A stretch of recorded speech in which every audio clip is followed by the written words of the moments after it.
Bismillahirrahmanirrahim. Assalamualaikum warahmatullahi wabarakatuh. Welcome to Shaping Tomorrow on IKIM Radio. I'm Shafiq Burhanuddin, Senior Research Officer at IKIM.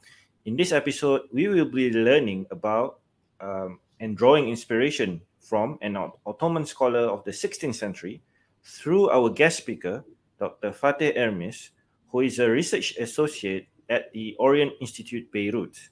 Assalamualaikum, Dr. Fatih. Walaikum salam, Shafiq. Welcome. Thank you for this invitation, for this kind invitation, and for this opportunity to talk about Kinalizade and his ethics. It's a real pleasure. Dr. Fatih, before we proceed, allow me to share your profile for our listeners. Fatih Ermis joined the Orient Institute Beirut in 2018 and is responsible for the in-house production of the Bibliotheca Islamica.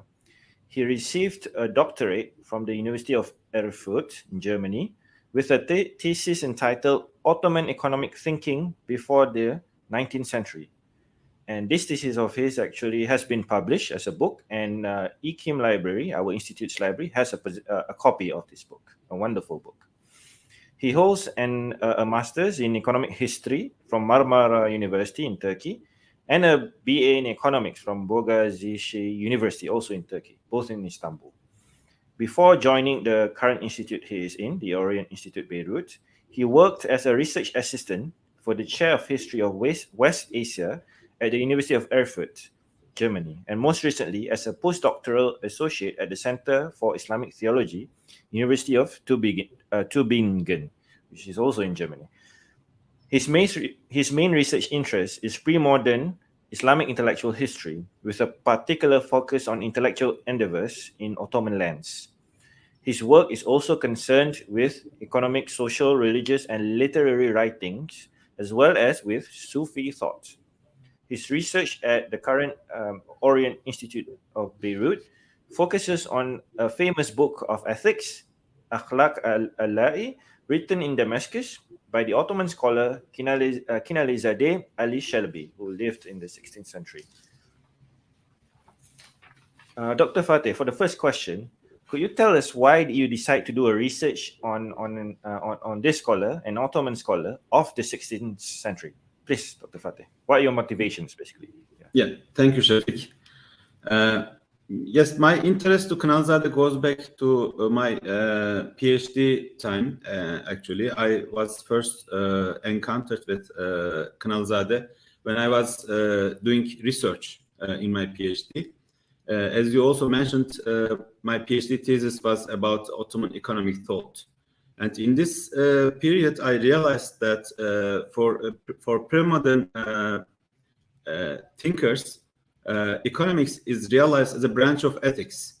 So a classical ethics book is divided into three parts. The first part is individual ethic, akhlaq, it's called. The first one is ethics at the family level, which is ilmi tedbiri menzil. And the third third level is ethics at the society level, ilmi tedbiri medine.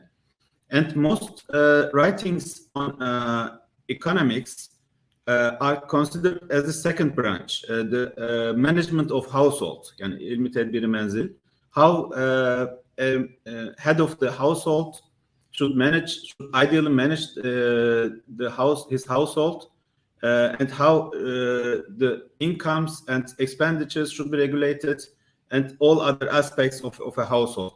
So in this regard, economics was perceived as a branch of ethics. This was not only the case in the Ottoman Empire; it was also the case in Europe until modernity. As you may know, the founder of economics is counted Adam Smith, and he was professor at the ethics chair actually. So even in Europe, economics was at the beginning a branch of ethics. So this diverted my interest in my postdoc research to Kinalizade, because I wanted to an earlier phase when I made research on Ottoman economic thought, now I wanted to make a research on ethics and how Ottoman thinkers, Ottoman intellectuals, and here in my case, Kinalizade is the most famous one in this regard, made their thoughts in the realm of ethics. This was my motivation to render a research on Kinalizade and his famous book Akhlaq Alai. Thank you, Dr. Fatih. That's very interesting indeed. And the fact that you drew to you reminded us and highlighted the fact that before modernity, before the modern times, economics is a branch of ethics, meaning to say that it's guided and then there's a very close relationship with ethics. And it's very different from today, which it's as if ethics has been forgotten in the economic life of all people, including the Muslims. So I think this is a very important research because of that. And in fact, I think I read recently, even the IMF, the International Organization, International Monetary Organization, have re-looked into this question about reintegrating ethics into economics. So I can say for sure this is definitely a very relevant and important research for today, and it's not something just historical. But Dr. Fatih, could you please tell us more about this specific figure, a very interesting figure, I believe, of the Ottoman period in the 16th century by the name of Kinalizade Ali Chelebi. Can you tell us about his life a little bit, please? Yes. Kinalizade Ali Chelebi is one of the most famous Ottoman scholars, and he comes. He's from Sparta, today Western Turkey, and he comes from a family of scholars. His grandfather, Abdülkadir Hamidi Efendi, was mentor and teacher of the Crown Prince Mehmet II.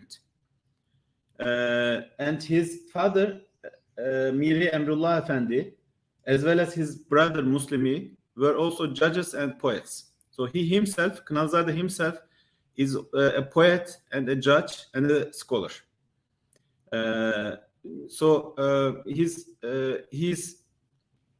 as a poet, he was also very famous. If you can show, please, the miniature that I sent you. You are muted, Sheikh. Sorry, yes, Dr. Fatih, I'm just asking our technical assistant to share the picture. Yeah. Oh. Yes. Yeah, this picture is from Aşık Çelebi's Meşair-i Şuara, a contemporary of Kinalizade. Meşair-i Şuara is a book, an anthology of poets. So he was counted in such a book as one of the famous poets, and depicted with a miniature, even depicted with a miniature in this book. So this also shows that how he was famous, not only as a judge or a scholar, also as a poet. And his language was also very high level when he wrote this famous ethics book. And he served as a judge in various cities of Ottoman Empire, like Bursa, Edirne, Damascus, Istanbul. And he wrote, by the way, his book, Akhlaq Alai, when he was chief judge in Bilad Sham, I mean, the region of Syria, Lebanon, etc., was called Bilad Sham. He was chief judge there in Damascus between 1563 to 1565. Within 2 years, he wrote this big book. I can also show it to you. This is the Bulak edition, a copy of it, of the book. Yes. It's in Ottoman Turkish, as you know, with Arabic letters. Turkish with Arabic letters. There are also, of course, various transcriptions of this work. This is one of them, Mustafa Koç's edition. Okay. 1 minute, Dr. Fatih. Can I ask the technical assistant to zoom on your video, your face again, so that we can see the text, because it was rather small just now. Yes, okay. Please. One more time, Dr. Fatih. This is printed in the Ottoman time in Bulak, in the printing house Bulak in Egypt, in Cairo. I see. Yeah, this is an Ottoman print, in the 19th century. I see. This, Mashallah. yeah. Let me show also the first page. This is the first page of the book. How many pages is the book in total? Around 500 pages. I see. Mashallah. Yeah, it's a voluminous book, and yeah, this is the transcription, as I said, one of the transcriptions. There are various. Very nice. Very nice. Yeah. And it's continued to be reprinted by modern day Turkish publishers. Yes. Yes, exactly. It's a famous book in Turkey. I mean, many people know it. But its language is very high level, as I said. I mean, it's not easy to read, even for Turkish native speakers. But let me continue with his biography first. Please. Then, after he served in various cities as a judge, he became the chief judge for Anatolia. I mean, for the whole eastern part of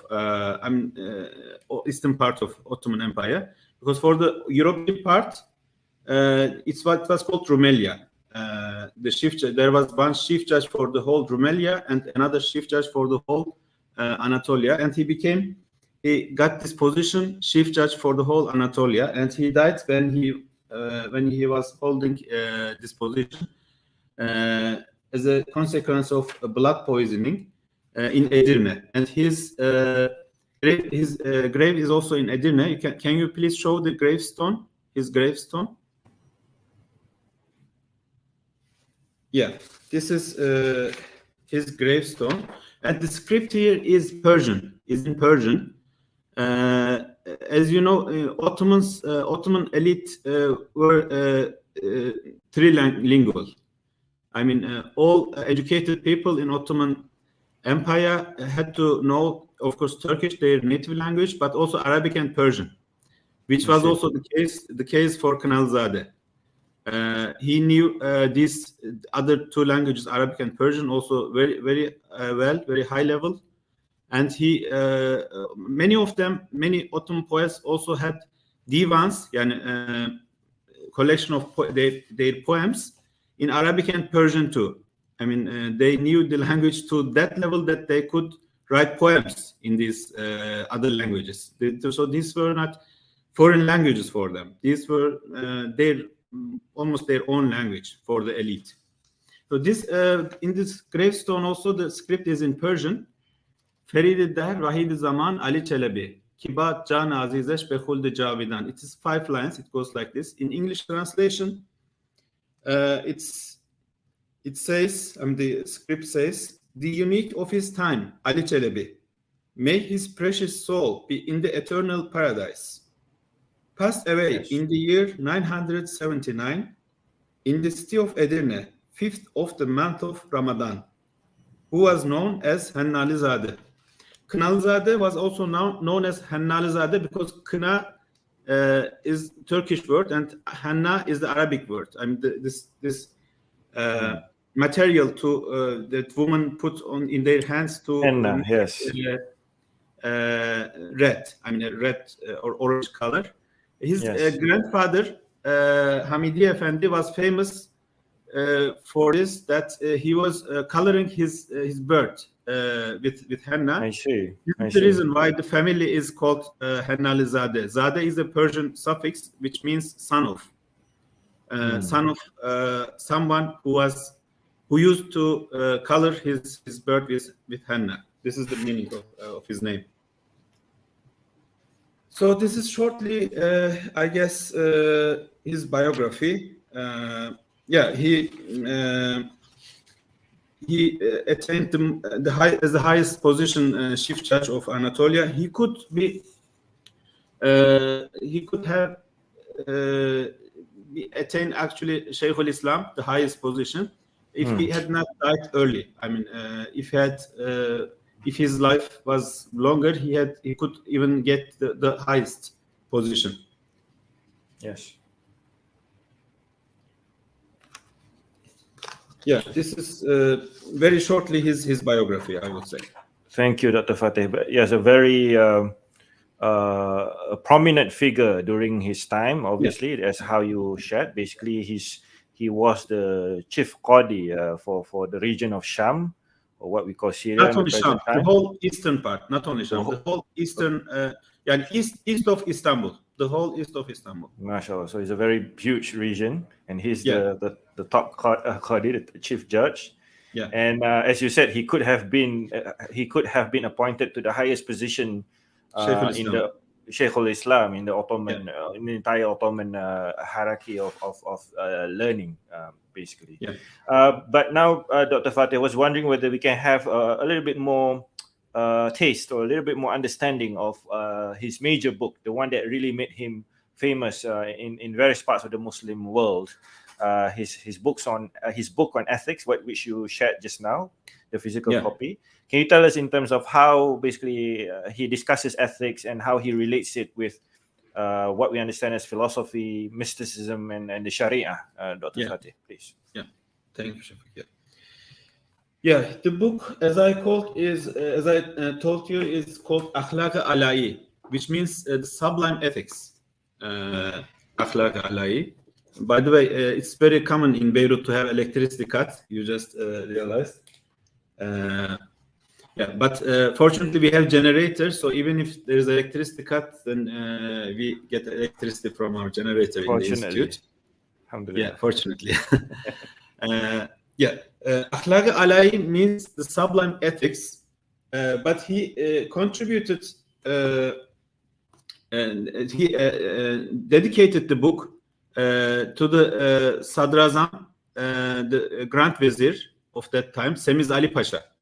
So Ali, Alai comes from Ali, but it means also high or sublime.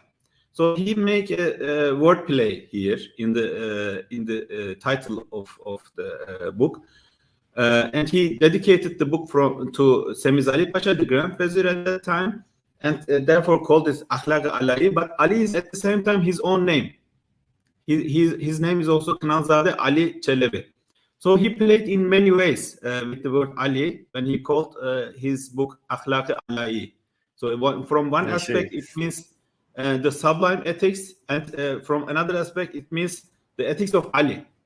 Yes. Because his name is Ali, and the person to whom he dedicated the book, his name is also Ali. So there is also wordplay with the title of the book. And yeah, let us look more closer at the content of the book and what kind of ethics is the theme, is the topic of in this book. Yeah, Kinalizade. I mean, for ethics scholars, ethics has been described as medicine. I mean, because human being consists of body and soul, and for our body there is a science which is called medicine. I mean, if you become sick, if you get stomach ache, or if you get any problems with our body, we go to physician to get healing. But it's not only our body which becomes sick. Our soul may also become sick, and in this case needs healing. So ethics scholars call ethics also at-tibb ruhani, and medicine of soul. And the whole ethics is actually about medicine of soul. The other medicine is medicine of body, and Yes. ethics is medicine of soul. Tib al-Ruhani. Excuse me? Is you mentioned Tib al-Ruhani, meaning the Tibb medicine for the ruhani, soul. yes, exactly. Tibb ruhani, and medicine of the soul. And this journey of soul is also interesting for ethics, because you, in order to claim to heal soul, you have to know what the soul is, from where the soul comes, and what is it about. Is it composed, or is it homogeneous? I mean, you have to know everything about the soul so that you can claim that you can heal soul if it's sick. So in this understanding, soul is in a journey, of course. And the journey of the soul starts with Alem-i Elest. Alem-i Elest is when the God created all our souls and asked them, Elestu bi Rabbikum, and am I not your Lord? Yes. And the whole souls answered, Bela, of course you are our Lord. This is the first instance that the soul became into existence. So the life of our souls starts from Alem-i Elest. This is the first world in which our souls lived. The second world in which our souls lived is the wombs of our mothers. This is the second world. In the wombs of our mothers, our souls had another life. And the third world is this world in which we are living now. This is the third world. And the fourth world is Alem-i Berzakh, yani in the graves, the life of our souls in the graves.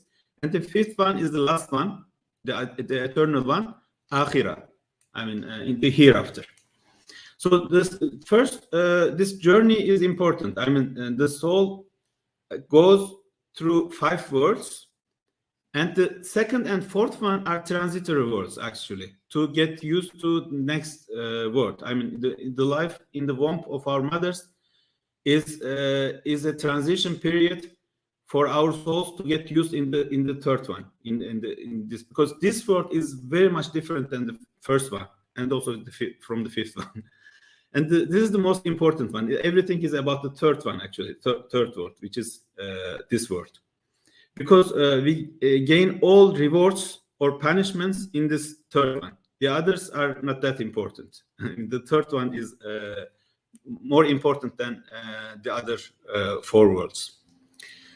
So this is the journey first, and Kinalizade and also the previous ethics literature, by the way, he follows a tradition. He didn't invent ethics as a discipline. He follows a tradition which starts with Nasiruddin Tusi and is followed by Jalaluddin Devani and Hussein Faiz Kashifi. He follows this tradition. He mentions many times their names and he quotes them. In his book, Nasiruddin Tusi, for the first time, created ethics as a combined discipline. Before him, there were also people who wrote on topics of ethics, like Ibn Sina or Ibn Miskawayh, but they haven't created a combined and complete ethics books. This is the first time with Nasiruddin Tusi. He combined 3 levels of ethics, as I said earlier: the individual field, the family field, and the society field. He very consistently, with the same principles, actually, with the same operating principles, he brought these 3 fields together. And Kinalizade follows this tradition, the tradition of Nasiruddin Tusi. And accordingly, all ethics is based on this analysis of soul. What is soul? Soul is very much different from body. Our body consists of 4 elements in the classical understanding, in the pre-modern understanding. These are the 4 elements: air, soil, fire, and water. All material beings, not only our body, in the universe, everything material, all material existence consists of these 4 elements. Also, our body consists of these 4 elements. Now, the soul is very much different. The nature of the soul. The soul, our body is called, therefore, murakkab, is a composite thing, because it consists of from this and this and this and that. But about the soul, we cannot say something like this. We cannot say that soul consists of from this and this and this and that. Therefore, soul is called basit. Yani it's not a combination like our body. Soul is a unique thing. So this is the first difference between soul and body. And after making this this detailed, very detailed actually, analysis of soul, in which maybe we can talk in the later sessions about, which is very detailed analysis actually. Kinalizade, based on the virtues theory, of course, following the tradition of Tusi, on the faculties of soul. Because our soul has also three faculties: the appetitive faculty, irascible faculty, and reasoning faculty. And he bases. I say it now very briefly. We can talk about this issue in further sessions, maybe. And he bases his virtues theory on these faculties. And these are basically four cardinal, and this is called four cardinal virtues, which comes from Aristotle. And here in this point, I can answer maybe your question about what is the role of philosophy, mysticism, and Sharia in his ethics. Well, this theoretical framework of virtues, with four cardinal virtues, comes basically from Greek philosophers and mainly Aristotle, which Muslim philosophers took over. I'm not. It doesn't start with Kinalizade, of course, with Farabi and Ibn Sina. And but this theoretical framework is filled with other literature and manners, the literature of manners, mysticism, and Sharia. These are combined all together in Kinalizade's ethics book. Sharia, of course, draws the limits. I mean, whatever is not permissible in terms of Sharia, Kinalizade does not accept it, even if it comes from the Greek philosophers, etc. He draws a line there, and whatever is not permissible, he doesn't accept. So Sharia draws definitely the lines for him. As I said, he was a judge, also a famous judge in the Ottoman Empire. And he, unlike his predecessors, Tusi and Devani, he very often quotes Quran and Hadith in Akhlaq. In Tusi's book, you can find rarely a Quran or Hadith quotation. There are some, but very rare. And he quotes very often Quran and Hadith to show that this is what he's saying is also can be found also from the Quran and traced back in the Quran. And this is the role of Sharia. Mysticism plays, of course, very important role. I mean, he. Okay, yeah, I have the book. Tusi and Devani put at the end of their books the testaments of Aristotle and Plato. Yes. And Kinalizade adds to these two testaments the testament of Gujduvani, a Sufi sheikh. So even here, he shows the role of Sufism in his book. And he very often quotes famous Sufis in his book, like Rumi, Sadi Shirazi, Attar, very often he quotes such Sufis. So at the end, it becomes a combination of a synthesis of Greek philosophy. The main theoretical framework comes from it, and Sharia, which draws the lines, what is permissible and what is not permissible, and mysticism. Did I answer your question? Yes. Did I leave something unanswered? No, that's very clear. Basically, you have explained to us how did basically Kinalizade in his book on ethics have synthesized or harmoniously sort of developed this tradition of book on ethics further Yeah. by as you said first he continues the tradition of that virtue ethics, the four cardinal virtues, the fada'il that was discussed by the ulama of the past. But on top of that, he also uh, brings in more quotations or relevant quotations from the Quran and the Hadith more than Yeah. his predecessors. And also, as you said, the Sharia remains a central sort of framework as well for him, being Yeah. a Qadi, and that gives him a clearer sort of approach. And then I think finally, I think that is the most interesting thing is the fact that he quotes a lot more from the great Sufis of the past, like Jalaluddin Rumi, as you said, and Yeah. Fariduddin Attar, very, very Yeah. famous Sufi figures in the history of the Muslims. Very interesting, Dr. Fateh. You make it very envious of us. We are of that treasure that you have with you. Yeah. So, mashallah. So we hope that there will be more sharing with you. But before we end, we have one more question, Dr. Fateh. Um, uh, uh, it's more about now that you've been exposed to this great treasure by Kinalizade on ethics, how do you see its importance today?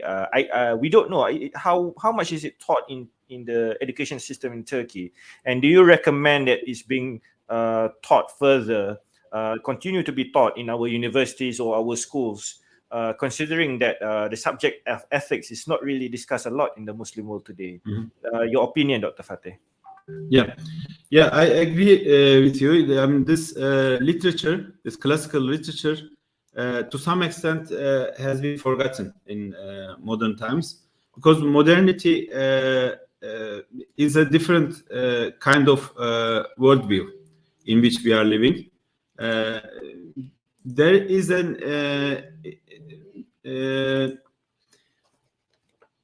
there is an vast metaphysic behind this ethics, which is not complementary with modernity, because modern science is based on denial of metaphysics. Basically, I mean, whatever you can only search, whatever you see, and whatever you can put in laboratory in modern science. I mean, whatever is not seen is not a subject matter of science. But the whole issue is here metaphysics. I mean, we can talk in the further sessions more deeply in this analysis. The whole issue is metaphysics. So this made it within time somehow absolute for in the minds of people. And I mean, it was such a famous book throughout all Ottoman Empire. There are so many copies of it, handwritten copies, and also I showed you the one print example from Ottoman times. Yes. But nowadays it does not have the same level of popularity, I should say. In any case, these books, these important classical books, needs a revival. I mean, they should be revisited, reinvented, and revived.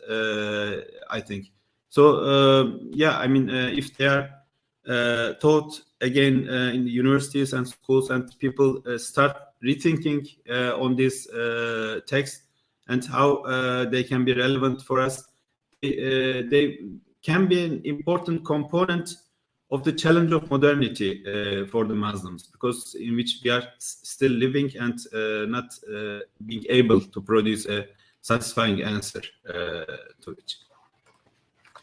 MashaAllah, that's a very interesting reply, Dr. Fatih, because in Malaysia, we have some of our Muslim scholars who have been making the case for Muslims to, especially at the higher level, to study their metaphysics again, their metaphysical worldview. Because as you said, modern science, the modern worldview rather Yeah. negates metaphysics. So it's very Yes. difficult for many modern educated people, including Muslims, to really appreciate the perspectives of where scholars like Kinalizade is coming from. And it's Mhm. really a shame that because, as you said, this book or his book on ethics, Kinalizade's books on ethics, was widely disseminated in during the Ottoman period, and Yes. now these days there's a greater interest in the Ottoman history because of the Turkish TV series. Yeah. But we only hope that more Muslims will actually study the great literatures, the great works of the ulama during the Ottoman period, like what you are doing. And I Mhm. think you also mentioned that inshallah this book has been translated into Arabic. Can you Yes, tell us this about is that? what I would like to. The translation is complete. At the institute we are doing this, but it needs some annotations and an introduction, etc. I guess within 2 years we can publish an Arabic translation of this book. There are only some little translations. I mean, in the 18th century, a German Orientalist Rudolf Piper translated only one small chapter of it about love, muhabba. And there is a complete Italian translation from the 17th century, which has Wow. unfortunately not been published until now. I have a copy of it too. But the Arabic translation will be a modern translation. At least those who can read Arabic, for those who can read Arabic, the book will become accessible within 2 years, I hope. And do you plan to be for there to be an English translation also? This would be my dream actually. Let's see whether I can find time for this. And I have no concrete plans for this currently, but in the future maybe. I mean, maybe if I find time, there may be also an English translation because the preceding three books, Nasreddin Tusi's book, Jalaluddin Devani and Hüseyin Vaz Kashfi, all of them exist in English translation. All Yes, three have English translation. Also, Ibn Miskawayh's book has English translation, but the English translation of this book is missing, still missing, and needs to be done. mashallah. We hope that maybe whoever is watching this and who has the resources to support Dr. Fatih perhaps can can do so accordingly. And because I think this is a great treasure that deserves to be studied further, deserves to be translated perhaps into English, which has not been done before. So we hope that there'll be more appreciation so that we can do justice to the legacy of our scholars like Kinalizade, Ali Chelebi. Dr. Fatih, unfortunately, perhaps this is the only time we have for now. Yeah. Inshallah, we hope to invite you again to have more learnings from you, to have you to share more about this book in the next episode, inshallah. Would be a pleasure for me. Thank you, Dr. Fatih. And we also pray for your well-being and your colleagues' safety and protection. We ask Allah to protect you and to strengthen you in the face of the adversity that you all, I'm sure, are facing in Lebanon, Thank you, inshallah. Shafiq. Thank you. With that, ladies and gentlemen, we've been really honored and humbled to have with us Dr. Fatih Ermis. He is the research associate at the Orient Institute, Beirut, Lebanon.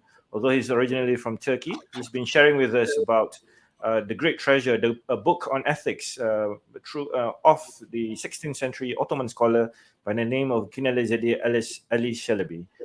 Thank you for tuning in once again. With that, wabillahi taufiq wal hidayah. Wassalamu alaikum warahmatullahi wabarakatuh.